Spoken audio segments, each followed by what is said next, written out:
I think we've generated about as much light as we're going to, and as much heat as we ought to. Well, because Mr. Hitchens is right. I'm certainly no pacifist, and neither is he, and we probably oughtn't to get any more belligerent towards each other than we have been. Don't worry about that already. Well, why don't you give each of you? If I still have the mic, I would just like to say that this issue of whether the Iraq war was necessary and just or not is one which is already being adjudicated upon by the people who are watching C-SPAN, by the people who read these proceedings this evening, in their opinion polls, in their comments of all kinds. There are very, very few friends left of the argument that Mr. Hitchens has put. Of course, on the far shores of the crazed right-wing neocon circles in the United States, he's a new hero. But amongst the mainstream majority, and amongst those with whom Mr. Hitchens used to travel, this subject is already adjudged. You see, the Elysian fields that he seeks to conjure up in his depiction of Iraq today simply don't bear any resemblance to the situation we all see on our television screens and read about in our newspapers every day. The situation's not getting better in Iraq. It's getting worse.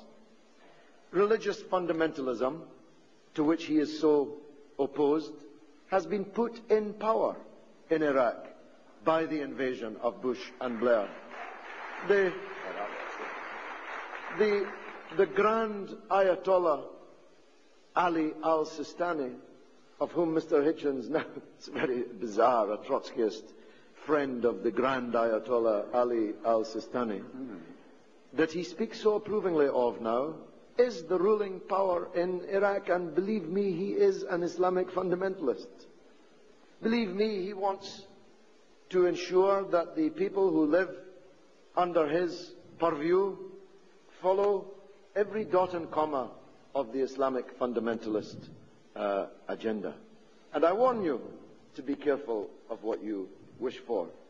Because if either the United States or its friend Israel attacks Iran in the next period over the issue of nuclear power, Iran will answer in Iraq. And they will answer, above all, in the south of Iraq, where the Grand Ayatollah Ali al-Sistani is top dog, thanks to your friends Bush and Blair.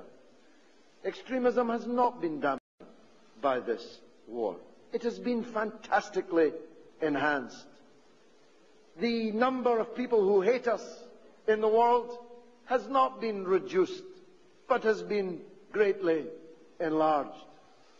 The confidence of people in their own governments and their own political systems in the belligerent countries has not been enhanced. It has been substantially undermined. The ability of the international legal and political system to operate as a means of resolving disputes has not been enhanced by this affair, but has been fatally undermined by it. This is a disaster, this war on Iraq. When the French statesman Talleyrand was told by an aide of the murder of a political opponent, the aide said, "It's a terrible crime, sir." And Talleyrand answered, "It's worse than a crime, it's a blunder." This attack on Iraq and its subsequent occupation is a crime, yes, but it's worse than a crime. It's a blunder. It's a blunder that's made us all more insecure. It's a blunder which has destabilized the world, multiplied our enemies. It has few friends left, and you will regard yourselves as having been privileged in years to come that you were able to witness the ridiculous spectacle of this popinjay who continues to support